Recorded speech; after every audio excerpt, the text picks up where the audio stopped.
एक वकील ने एक शिक्षक से कुआं बेचा।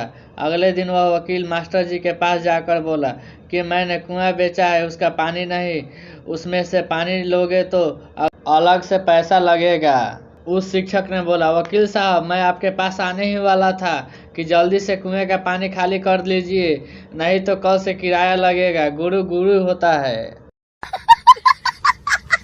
शादी से 3 दिन पहले पप्पू एक लड़की की ठुकाई करने गया तो लड़की ने मुंह में लेते समय उसका औजार थोड़ा जोर से काट लिया। पप्पू डॉक्टर के पास गया और ड्रेसिंग करवा लिया। सुहागरात को वाइफ बोली, लो जी पेश है आपके लिए बिना ठुकी हुई फ्रेश सामान। पप्पू बोला, तू फ्रेश की बात करती है, यह देख मैंने आज तक पैकिंग भी नहीं खोला है। एक लड़का अपनी गर्लफ्रेंड के घर के बाहर खड़ा था और दोनों रोमांटिक बातें कर रहे थे। लड़के का कुछ कुछ करने का मन करने लगा और उसका औजार भी खड़ा हो गया। वह समय पर नियंत्रण नहीं रख पा रहा था तो उसने बड़े प्यार से अपनी गर्लफ्रेंड को बोला, डार्लिंग अंदर चले, हम तीनों कब तक ऐसे खड़े रहेंगे। लुटेरों ने लड़की के सारे जेवर लूट लिए। लड़की चिल्ला चिल्ला कर रो रही थी। लोग इकट्ठा हो गए और बोले, शुक्र करो जेवर लूटे हैं, इज्जत नहीं। लड़की चिल्लाते हुए बोली, अरे चुतिए लोग, इज्जत बेच बेच कर ही तो जेवर ली थी। अगर आप हिंदी चुटकुला जोक्स सुनना पसंद करते हैं तो प्लीज़ इसके जोक चैनल को सब्सक्राइब जरूर करें।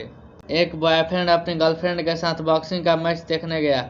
अभी मैच शुरू ही हुआ था कि एक बॉक्सर मैच के पहले ही मिनट में नीचे गिर के ढेर हो गया। यह देखकर लड़का गुस्से से बोला, साला चूतिया, ज़्यादा देर भी मुकाबला नहीं कर सका, सिर्फ 1 मिनट में ही गिर गया।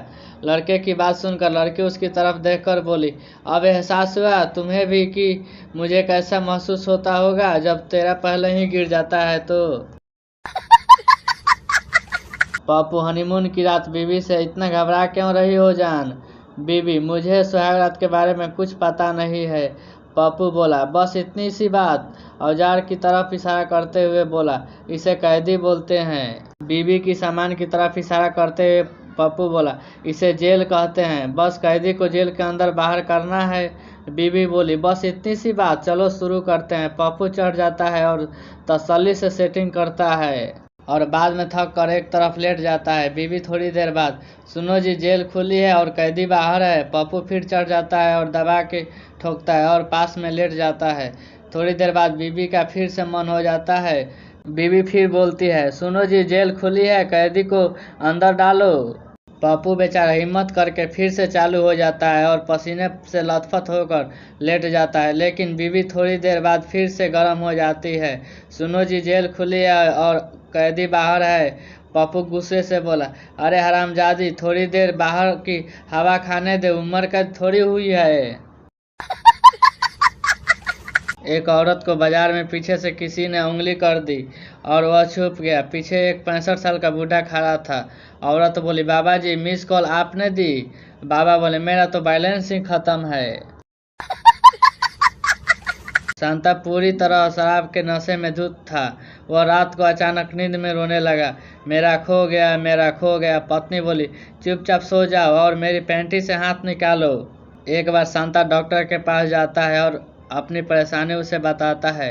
शांता, डॉक्टर साहब, कल रात को मैंने एक लड़की के पास गया था और मैंने उसके साथ ठोकाई किया। डॉक्टर, हाँ तो फिर।